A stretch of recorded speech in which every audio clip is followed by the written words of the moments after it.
Hi, I'm Judy Appel of Our Family Coalition, the premier LGBTQ family organization in California. Welcome to our brand new program, Alphabet Soup with OFC, nourishing our LGBTQ families one conversation at a time. And for our very first show, we're going to focus on family activism in its many different forms. And I'm really excited to be beginning our show by welcoming Julia Winston from Rainbow Letters. Hi. And Zach Wahls, who's joining us by phone. Welcome, Zach. And so let's start with you, Julia. If you can start by telling us a little bit about your story, a little bit about your background and your family. Sure. So I grew up in Austin, Texas, back in the late 80s, early 90s, and my dad came out as gay when I was 7 years old, and my parents got divorced. And I felt really alone and isolated and kind of ashamed about this as a child because my understanding was that gay was bad.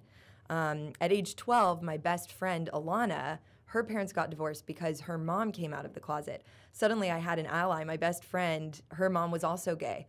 To make the story crazier, her dad, the straight parent, and my mom, the other straight parent, started dating, and our parents got married when we were 16. My best friend became my sister, and our other parents were gay, and I always kind of thought of us as this big gay Jewish Brady Bunch. By the time I went to college, the shame had kind of dissipated, and I was very proud of my family.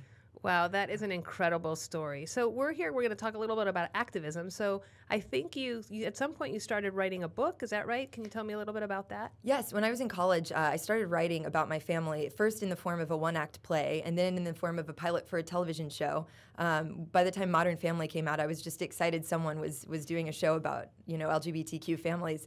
But I had started writing a memoir, and I worked on this for many years, and it didn't feel quite right. I kept trying to work on this book, and about 10 years went by before it became something different, which it turned into a bigger project and realized that I wanted my story to be a smaller part of a bigger book.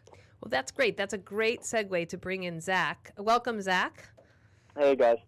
I first saw you, Zach. I can't remember how many years ago was your. Right about 4 years now. It was early 2011. In 2011, this video that went viral, where you. Why don't you tell us a little bit about the video, and then maybe a little bit about your family?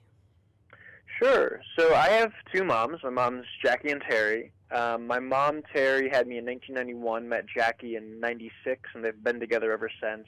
And Iowa, where my family is from, legalized same-sex marriage in 2009, and then 2011, about 2 years later, there were efforts to reverse that Supreme Court decision vis-a-vis a constitutional amendment to the Iowa state constitution.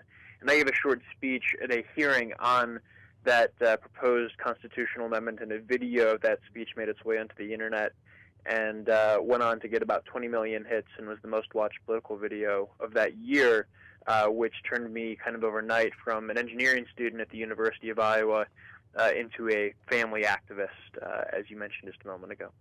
Yeah, and I really want to thank you, Zach, because I have two kids, Kobe, who's 17, and Talia, who's 13, and it's been really important to have people like yourself out there in the media really showing them that you can have a voice for LGBTQ equality. So maybe you can tell us a little bit about how you met Julia, and then Julia can tell us a little bit about the project you're doing together. Yeah, Julia and I met in, Julia, was it 2013? 2013. Is that right? Yes, Man, two, almost two years ago.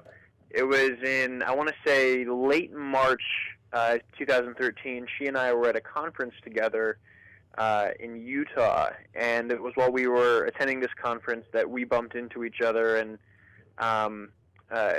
we kind of exchanged our stories, and then Julia told me a little bit about the project that she was working on, and I had, at that point, had just published the paperback version of my book, My Two Moms, Lessons of Love, Strength, and What Makes a Family. And I was starting to think a little bit about a next project or a follow-up project. And that was really, it was at that conference that the idea for the Rainbow Letters came into being. So I'm gonna ask about Rainbow Letters, but I'm really curious to know what you guys talked about for so long, and then if you found some points of commonality, if you found that the two of you had shared a lot in common, having gay and lesbian parents. So I'm curious to know that and how that led to this next project. Well, I think it was really exciting to talk to someone about, we did talk about our families, and we kind of recognized our different experiences. Zach has 2 moms, and he's a DI baby. What's this DI mean? Donor inseminated baby with 2 moms. And I grew up with parents, straight parents who were married and then were divorced because my dad came out. So we had very different experiences in that way. And yet the fact that we both saw this as part of our identity of being the children of LGBTQ parents, to me, that was very exciting. I had always sort of seeked out others like me. And when I saw Zach, I recognized him as being a face for this group of people. I had never seen a face for this group of people before. Did you want to add anything to that, Zach?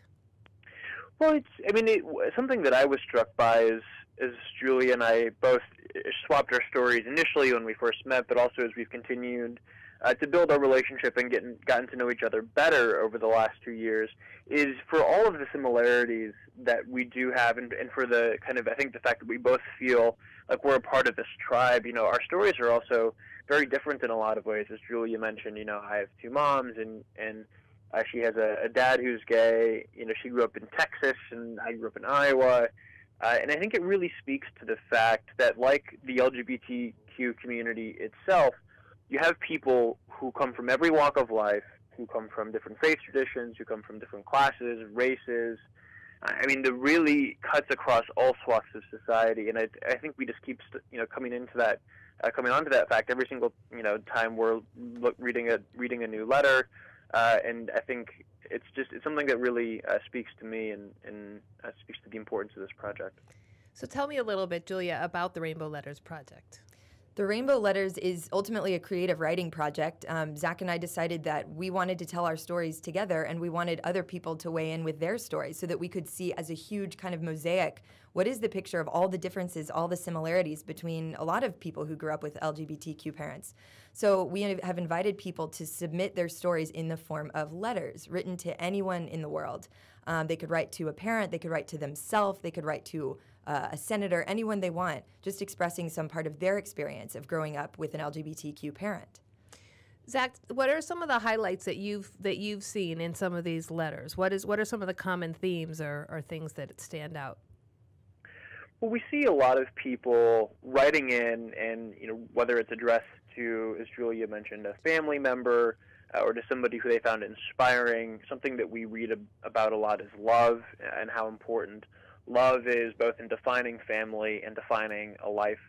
But we've also encountered a lot of frustration from some people who feel frustrated either at antagonists who have given themselves or their families, the letter writers or the letter writers' families, some grief in some way or another. And we even had one letter from a woman who felt very frustrated with her mom, who was a lesbian woman and who had separated from the father, but who did not come out to her daughter for several years. And so there really is a diverse picture that's been painted by some of the letters we've received, and that's been very eye-opening for, I think, both for me and I think also for Julia.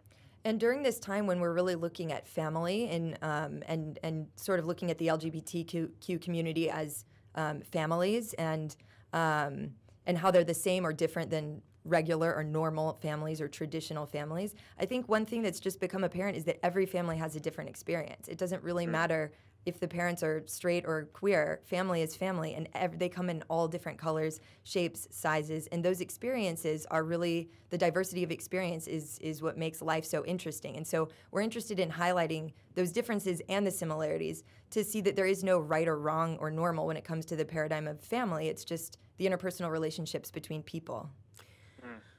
That's great. So I know that these letters are really personal. So I'm wondering if you feel comfortable sharing just maybe an excerpt, if there's anyone who's been comfortable having you share any part of their letters with us. And if not, you can certainly tell us. So I don't know if you have anything that you could share with us. Well, we in collecting letters, we've asked people if they want to remain anonymous or if they want to be openly identified. And so I think we would feel comfortable sharing one anonymous letter because the person won't be cited, but it could give folks an idea of some of the really beautiful material that we're receiving. So I will read a short excerpt from a letter that we just received the other evening that really struck me. And in fact, I was just crying after I read it. So it's written by a woman to her father. Dear Dad, writing a letter to you only partially fulfills the single wish that I've been holding on to for the past 10 years of life, the desire for just one final conversation with you. If I had known you would suddenly get into a bicycle accident and pass away 10 years ago, I would have initiated the conversation long beforehand. I would have asked so many questions at the age of 13 when you came out to me and said, yes, it is true, I am gay, but I love your mother very much and we plan on staying together. And if you could, please let us keep this between us. Yet after those brief words, we never spoke about it again. Your closet became my closet, Mom's closet, our family closet. Wow. So that's a really powerful letter. And that's just one. I mean, we read things like this all the time. People have such powerful messages to share with the people that they loved or people who've hurt them or people they've never met who have affected them somehow. And just to have a place for those people to express themselves is what this project is all about. Zach, if you can tell us a little bit more about what you're thinking of, kind of what are the next steps, and then we'll wrap up with how people can contact you. So if you can tell us maybe what are some next steps, what are you hoping to do with these letters? Absolutely. So at the moment, we're currently trying to explore the best way to publish this collection of letters and the way that we can have the letters reach the most people. One of the things that we're looking at is publishing a traditional book that you'd be able to buy at Barnes & Noble or online at Amazon or your local bookstore if it gets to that. We're also looking at figuring out some kind of way to publish the letters online in a kind of interactive platform. We really want to make sure that the letters are able to reach as many people as possible and that people who are growing up with one or more LGBTQ parents are able to access the material and easily work their way through the material and really connect with other people who share their identity and who also are part of this common set of experiences. I think it's really, really important that as a community, we decide to be authentic and to really engage in both the triumphs and the challenges that face those of us who are growing up with LGBTQ parents. I think that politically there's been a lot of pressure on us to talk about all of the upside and none of the downside. But I think in order to have a really honest conversation, we have to be able to engage the entire experience. And I think Julie and I agree that this project is really going to help do that. And I think ultimately what people are going to walk away with after reading these letters is a better understanding of what our experience is like and why it's so important to bring love and compassion and empathy to this situation and to families like ours. Well, I know I can say as an LGBT, as a queer mom, that I really appreciate what you're doing, and I appreciate what you're doing for all of our youth, and actually to help shed some sunshine, shed some light on, like you said, the complexities of our family. So I'd love to wrap up, Julia, with your just telling people briefly how they can find out more about Rainbow Letters, how people like my daughter can maybe participate, or my son can participate in the project, and yeah, if you can tell us how to reach out, and then we'll make sure that people can learn more. Sure. So you can go to our website, which is therainbowletters.com, and you can submit a letter through there. You can learn all about the project. We also have online workshops once a month if people need help getting started, because it can be really tough to sit down and write. So you can go to our website to find out or to submit a letter. And also we are working with you guys, with OFC and with Collage, to put together some programming here in the Bay Area. And so to check that out, be sure to look for OFC's newsletter and then sign up for our newsletter on the Rainbow Letters website, and we'll keep you informed. Great. Thank you so much, Zach, and thank you so much, Julia, for being with me here. You can go to ourfamily.org for more information about Rainbow Letters and all of the programs that they offer, and we do. I want to thank you, and we're going to take a short break, and when we come back, Willie Wilkinson will join us to discuss what it means to be an activist transgender parent. We'll be back soon.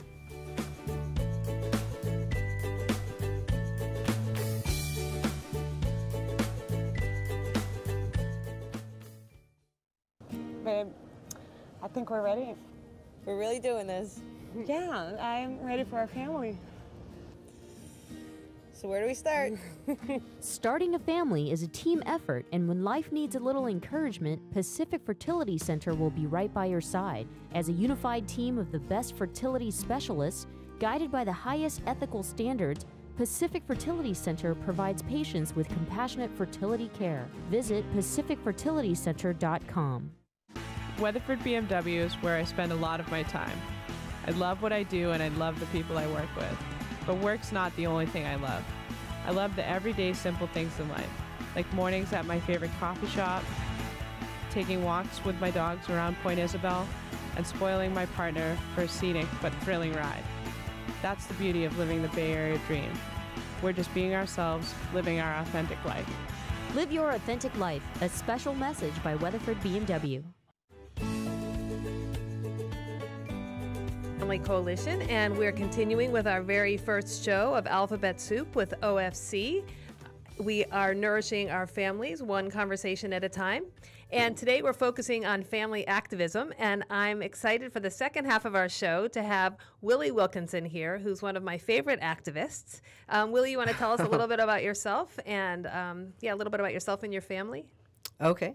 Well, I was born in the San Francisco Bay Area, and I was assigned female at birth. I changed my name to Willie when I was 9 in the early 70s.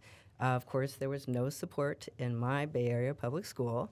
But, you know, I came into the world as a lesbian in the 80s. It wasn't really an option to be trans, and I got to participate in the women of color movement, in the 80s, the transgender movement of the 90s. And I met my wife, Georgia, 20 years ago. And we now have 3 kids, wonderful, amazing, vivacious kids who are 8, 5, and 2. And they have a whole community of transgender stuffed animals, let me tell you. Yeah, well, I mean, and I've known you to be an activist the whole time that I've known you. In fact, you and I worked together on a film project, I think about 7 or 8 years ago. So I know that you have included activism kind of at the core of who you are as you've been a parent. And so I'm wondering if you can tell us a little bit about how you consider yourself an activist, and then we'll talk a little bit about how you bring your kids into that. Yeah, I mean, it's funny. I don't really consider myself an activist, but a lot of people say that I am, so apparently that's what I do. But, you know, I do a high volume of LGBT and transgender-specific cultural competency training for a variety of audiences, community health providers, educational institutions, business professionals, faith-based institutions, government agencies, and so forth. And so I'm training folks to understand the population, but also to look at the ways that they can improve their systems to be LGBT affirming and helping them through that process. Now, tell me a little bit about how you've included your family. Like what you said, your kids have a lot of transgender stuffed animals, and you said that in a funny way. But talk to me a little bit about how you've included your kids in your conversation about being an out transgender parent, and helping to kind of make it a comfortable world and a safe and affirming, just world in which our kids are growing up. Well, I dream of a world where I can show images of my young children and not fear the hatred and bigotry directed towards us as a family because I'm transgender. And I don't think we're there yet. So I think that they would have a lot to say, but I don't show their images because I feel very protective of them. But, you know, they're highly educated about transgender issues. They talk about transgender issues. You know, their precious stuffed animals are transgender. Female to male, of course, although there are some various configurations now with the whole community of stuffed animals. You know, we worked in the schools to ensure that it's LGBT affirming for the families, LGBT headed families, as well as LGBT and gender nonconforming students in our school in particular. Yeah, and I'm glad you brought that up because where I sit, being active in your school, whether it's through the PTA or doing trainings or family nights, that those things are being activists, really almost where it counts the most with the people we come into contact with on a day-to-day. So what did you do in your school? How was that? Well, I mean, you know, the school had a wonderful principal who was organizing a training on gender diversity to support a trans child. And when I told her that I was deciding to medically transition, my son was in kindergarten, you know, we sat down and looked at creating creating an affirming environment so that we could ensure that my child did not experience any negativity around that. So sitting down with the teacher, sitting down with the principal, and also talking about these issues within the larger school community. That's so great.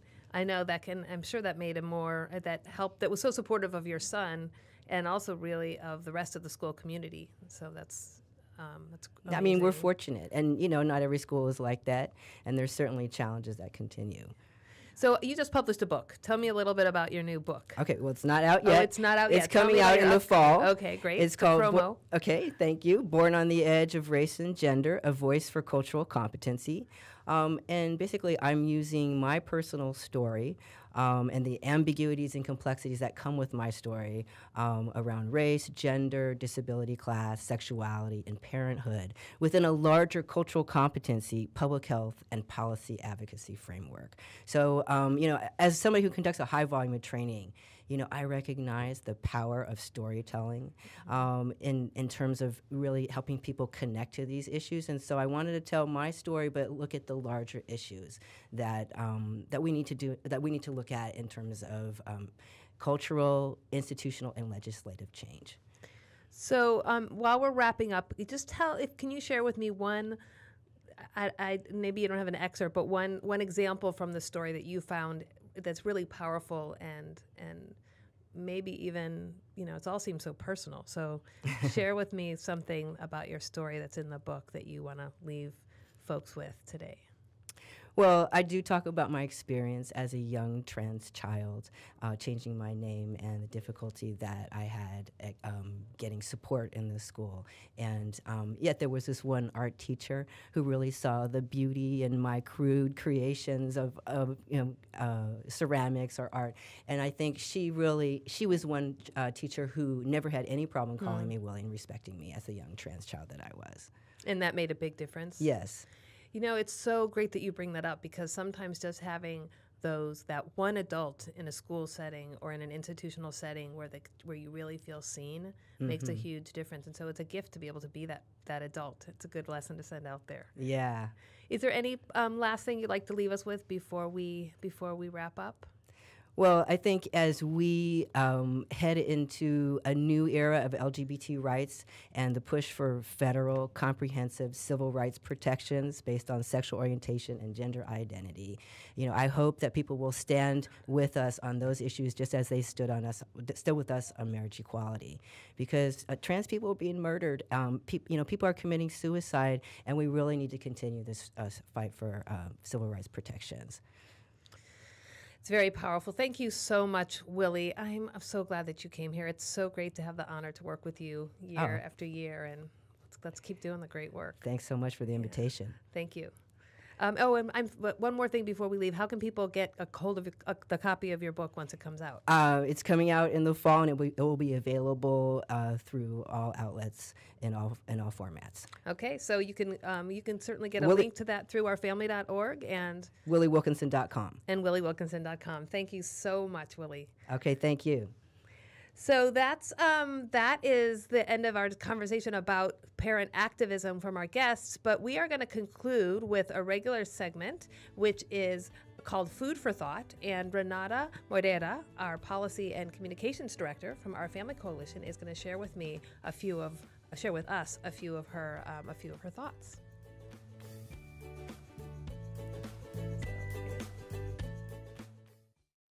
Babe, I think we're ready.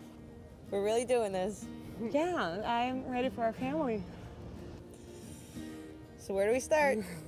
Starting a family is a team effort, and when life needs a little encouragement, Pacific Fertility Center will be right by your side. As a unified team of the best fertility specialists, guided by the highest ethical standards, Pacific Fertility Center provides patients with compassionate fertility care. Visit pacificfertilitycenter.com.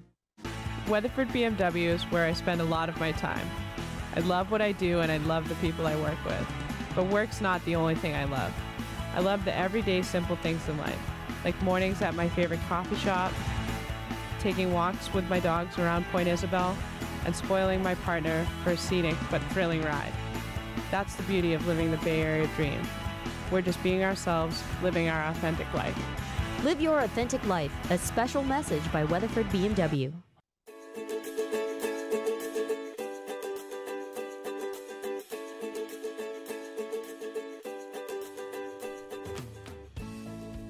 Hello, hello. Hi, this is Renata Moreira, Policy and Communications Director at Our Family Coalition.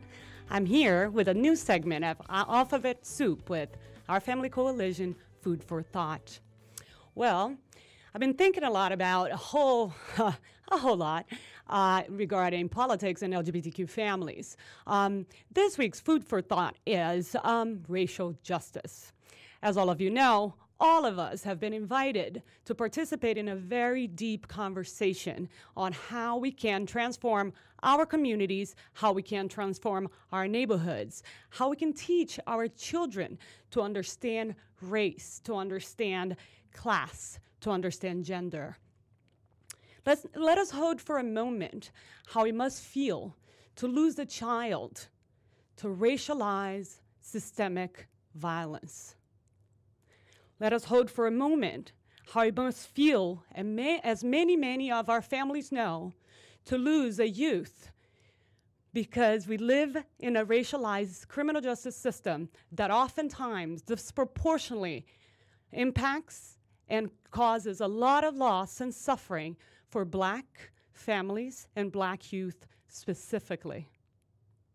As we work with families at our Family Coalition to think how we can engage ourselves, those of us who are disproportionately impacted and also differently situated in a system, as Black parents with Black children, as Latina mamas with mixed race children, as gay white dad with a Black child. All of us are trying to understand how we can engage our children in this really crazy world of ours.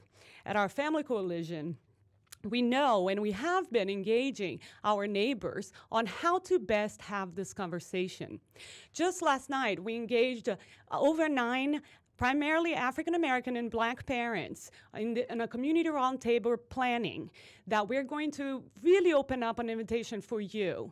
If you want to be part of this conversation, specifically for LGBTQ families, and the conversation about racial justice, how each one of us can impact our neighborhoods, our places of worship, our schools, and thinking of ourselves not just as allies, but in connection with each other, parent to parent, child to child, so they can be raised and grow up in a world that is not as unjust as the world we live today. For those who are listening, an invitation. We ask you to come share your talents, your ideas. I know so many of us and so many of you want to be engaged in this conversation about racial justice. This is an open invitation for all the families out there, all the coalitions and organizations. If you also want to be part of this conversation with LGBTQ families around racial justice, please look us up. You can find us at facebook.com/ourfamilycoalition. Follow us on Twitter. We're also at OF Coalition. And really send us a note at media@ourfamily.org. You can reach me, you can reach any of our staff, and we are here, we're ready, and our hearts are open. So with a lot of compassion and fierce determination, we can continue transforming our world. Thank you so much for tuning in, and join us next month for another second episode of Alphabet Soup with Our Family Coalition. My name is Renata. It was great being here. Think about it.